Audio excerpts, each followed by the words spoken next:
மகாநதி அடுத்த வார ப்ரமோல குமரன் இப்போ கங்காட்ட வந்து சொல்றாரு.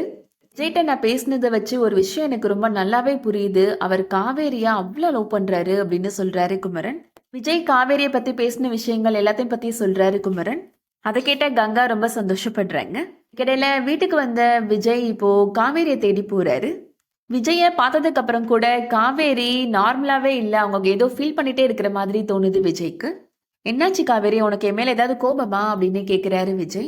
உண்மையை சொல்லு, 2 நாளா நான் உன்னை பார்க்க வரலன்னு உனக்கு கோபம் தானே அப்படின்னு கேக்குறாரு விஜய்.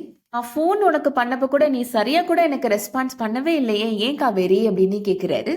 நீங்க எனக்கு ஃபோன் பண்ணீங்களா, எப்ப பண்ணீங்க அப்படின்னு கேக்குறாங்க காவேரி. நீ தானே காவேரி ஃபோன் அட்டன் பண்ணி என்கிட்ட பேசுன, அப்புறம் என்ன தெரியாத மாதிரி கேக்குற அப்படின்னு விஜய் கேக்குறாரு. விஜய் இப்போ அவரோட போன்ல இருக்கிற கால் ஹிஸ்டரியை காமிக்கிறாரு.